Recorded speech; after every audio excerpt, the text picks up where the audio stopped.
हाँ करण जी, ठीक है सब कुछ।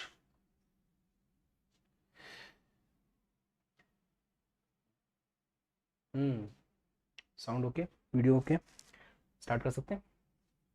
चलिए, हेलो स्टूडेंट्स, स्वागत है आप सभी का आशीष सिंह लेक्चर्स के इस लेटेस्ट लाइव स्ट्रीम में। दोस्तों इस लाइव स्ट्रीम में हम लोग 11th क्लास का दूरी और विस्थापन का पार्ट 2 डिस्कस करने वाले हैं। माफी चाहूंगा थोड़ा सा लेट हो गया। आज क्या हुआ, 12th की क्लास लेट थी, उसके बाद थोड़ा टेक्निकल इशू आ गया, फिर 11th की मैंने अभी केमिस्ट्री ली, वो थोड़ा लेट हो गया, ऐसे कर करके आज थोड़ा सा लेट लेट लेट चल रहा है, बट कोई बात नहीं। The show must go on, show चलता रहना चाहिए, थोड़ा बहुत ऊपर नीचे टाइमिंग चलता है। आप सभी इतने प्यारे सपोर्टिंग बच्चे हैं तो कोई चिंता की बात ही नहीं है, हम लोग लगे रहेंगे, मस्त रहेंगे, पढ़ते रहेंगे। तो चलिए, दूरी और विस्थापन को कल की क्लास में हमने बहुत ही ज्यादा डिटेल में पढ़ा था, आप लोगों ने अप्रिशिएट भी खूब किया, और दूरी और विस्थापन के बारे में आप लोगों ने जितने भी सवाल थे आपके मन में, मुझे लगता है कि मैंने कल एड्रेस कर दिए होंगे। बचे कुछ आज करेंगे और बात करेंगे इसके बारे में। चलिए सुनिए, बात यह है कि आपने दूरी और विस्थापन को किस तरह से समझा है, वो डिपेंड इस बात पे करेगा कि फिजिक्स में आपका इंटरेस्ट कितना बन रहा है। समझ रहे हो? क्योंकि जितना दूरी और विस्थापन को आप बेहतर तरीके से समझोगे, उतना इस चैप्टर की स्टार्टिंग में आपका इंटरेस्ट बन जाएगा, और जितना इस चैप्टर की स्टार्टिंग में आपका इंटरेस्ट बनेगा, उतना ही आगे आपकी पढ़ाई करने के चांस और बढ़ेंगे, मजा आने लगेगा, है ना, मजा आने लगेगा। कल आप सभी बच्चों को मैंने एक शीट दी थी असाइनमेंट के अंदर, जो भी मोमेंटम बैच के बच्चे हैं जिन्होंने भी शीट सॉल्व नहीं करी है, असाइनमेंट में जाकर के आपको शीट सॉल्व करनी चाहिए। वहां पर उसको अपनी कॉपी में सॉल्व करके अपलोड करने का ऑप्शन है एप्लीकेशन में, तो वो आपको अपलोड करना चाहिए बैच के अंदर। बैच में जाकर के, असाइनमेंट में जाकर के आप वो शीट देख सकते हैं, उसका सॉल्यूशन भी आज या कल में आपको एप्लीकेशन में मिल जाएगा। ठीक है, उसके अंदर मैंने दूरी और विस्थापन के कुछ प्रश्न आपको दिए थे, उम्मीद करता हूं कि वो भी आपको आए होंगे, अदरवाइज सॉल्यूशन जब आएगा तो आप देख लीजिएगा। शुरू करते हैं। कल आप लोगों ने ये पढ़ा कि कोई भी वस्तु जहां से चलना प्रारंभ करती है, जैसे मान लो आपकी वस्तु ने यहां से चलना प्रारंभ किया, तो जहां से आपकी वस्तु चलना प्रारंभ करती है उसे कहते हैं प्रारंभिक स्थिति। तो जहां से भी हमारी वस्तु चलना शुरू करे उसे हम किसका नाम देंगे? प्रारंभिक स्थिति का नाम देंगे। ठीक है, उसके बाद वो वस्तु जहां पर भी जाकर के रुक जाए उसे हम एक्स एफ अर्थात अंतिम स्थिति का नाम देंगे। ठीक है, अब मान लेते हैं कि वस्तु की जो प्रारंभिक स्थिति है और वस्तु की जो अंतिम स्थिति है, वहां तक जाने के लिए वस्तु ने ये वाला रास्ता तय किया। तो अगर वस्तु अपनी प्रारंभिक स्थिति से इस रास्ते को तय करके यहां तक पहुंची है, तो ये रास्ता कहलाएगा वास्तविक पथ।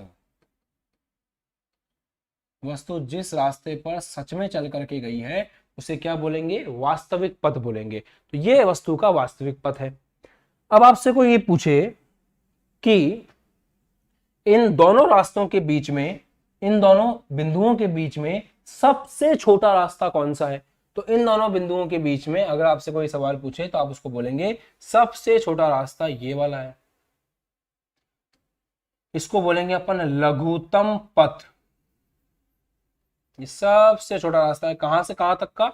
एक्सआई से लेकर के एक्सएफ था, प्रारंभिक स्थिति से अंतिम स्थिति तक का यही सबसे छोटा रास्ता है। तो जो प्रारंभिक स्थिति से अंतिम स्थिति के बीच के वास्तविक पथ होता है, उस वास्तविक पथ की लंबाई को हम लोग किसका नाम देते हैं? दूरी का नाम देते हैं। और जो प्रारंभिक स्थिति से अंतिम स्थिति के बीच में सबसे छोटा रास्ता है, लघुत्तम पथ है, उसको हम विस्थापन का नाम देते हैं, उसको हम विस्थापन बोलते हैं। तो प्रारंभिक स्थिति से अंतिम स्थिति तक जो आपका वास्तविक पथ है उसकी लंबाई को दूरी कहते हैं, और प्रारंभिक स्थिति से अंतिम स्थिति के बीच में सबसे छोटा रास्ता जो है, सबसे लघुत्तम पथ जो है, उसे हम लोग विस्थापन का नाम देते हैं। ये हमने कल की क्लास में पढ़ लिया था, सही है? हाँ मैं पढ़ा चुका हूं बेटा, बट मैं रिवाइज करवा रहा हूं क्योंकि मुझे पता है इस टॉपिक की इंपॉर्टेंस क्या है। चलो आगे बढ़ते हैं। विस्थापन और दूरी के बारे में फिर आपने एक बहुत खूबसूरत पॉइंट और पढ़ा था।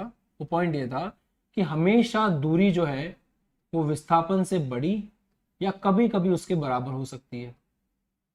यहां मैंने आपको ये समझाया था कि दूरी हमेशा विस्थापन से बड़ी होती है, बराबर होने के भी चांस है, बट बराबर कब होगी?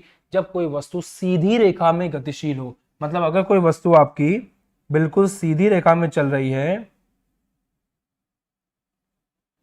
अगर कोई वस्तु आपकी बिल्कुल सीधी रेखा में चल रही है बिना अपनी दिशा में परिवर्तन किए, तो ऐसे केस में दूरी और विस्थापन आपस में क्या होते हैं, बराबर होते हैं। अगर उसने अपनी दिशा को बदल लिया तो फिर दूरी और विस्थापन बराबर नहीं होंगे। तो ये कंडीशन है कि यदि वस्तु एक सरल रेखीय गति कर रही हो, सीधी रेखा में गति कर रही हो, बिना अपनी दिशा को बदले, बिना आगे पीछे हुए, तो आपकी दूरी और विस्थापन बराबर होंगे। उम्मीद करता हूं कि ये वाला पॉइंट भी आपको याद है अच्छे से।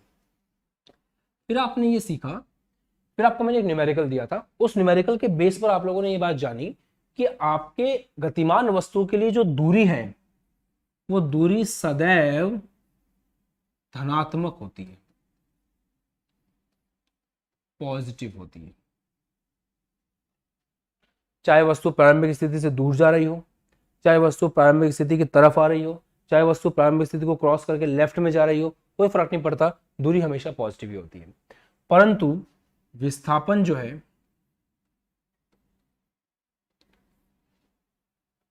उसके लिए आपने जाना, समझा, पढ़ा कि विस्थापन में 3 ऑप्शंस हैं। पहला, विस्थापन धनात्मक हो सकता है,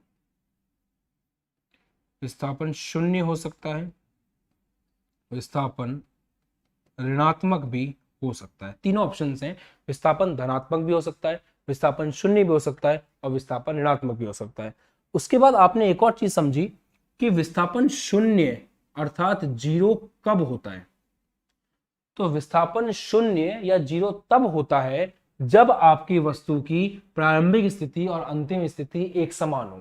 अगर किसी वस्तु की प्रारंभिक स्थिति और अंतिम स्थिति एक ही है, अगर किसी वस्तु की प्रारंभिक स्थिति और अंतिम स्थिति एक ही है, तो उसके लिए जो विस्थापन का मान है वो शून्य होगा, जीरो होगा, अंडा होगा। आ गया समझ में? जैसे फॉर एग्जांपल, एक और एग्जांपल लेते हैं, वैसे मैंने कल दिया था। जैसे ये बॉल है, ये बॉल कहाँ रखी हुई है? धरती पर रखी हुई है।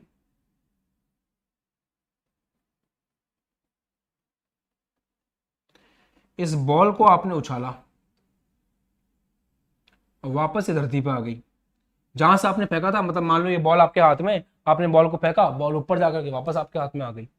तो ऐसे केस में मान लो बॉल 5 मीटर ऊपर गई और 5 मीटर वापस नीचे आ गई। इस केस में अगर कोई आपसे आकर के पूछे ना कि दूरी और विस्थापन बताओ, तो अगर इस केस में आपसे दूरी के बारे में पूछा जाए तो आप क्या बोलेंगे, और इस केस में विस्थापन के बारे में बोला जाए तो आप क्या बोलेंगे? समझिएगा।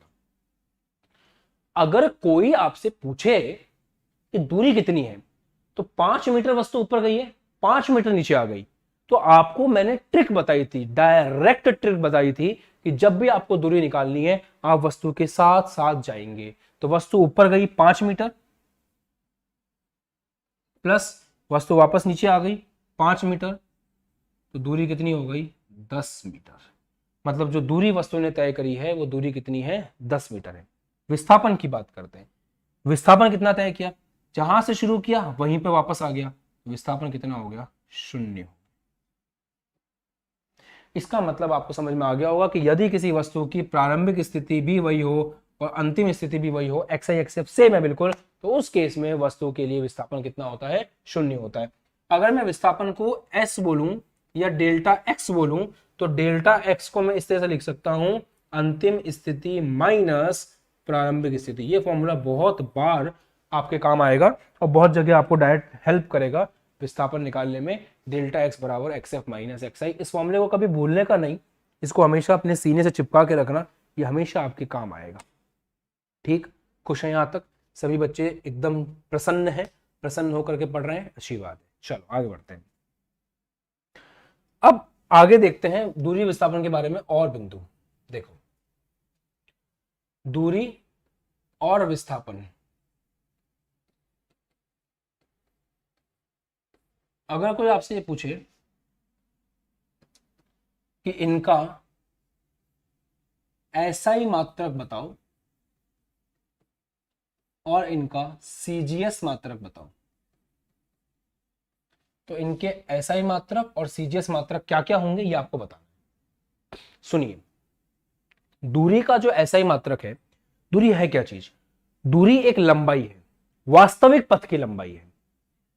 विस्थापन क्या है? विस्थापन भी लंबाई है। किसकी लंबाई है? लघुत्तम पथ की लंबाई है। पर दोनों में एक चीज कॉमन है, दोनों है तो लंबाई, और अगर दोनों लंबाई है तो ऐसा ही मात्रक दोनों का मीटर होगा और सीजीएस मात्रक दोनों का सेंटीमीटर होगा। आपने सेकंड चैप्टर में अच्छे से पढ़ा है कि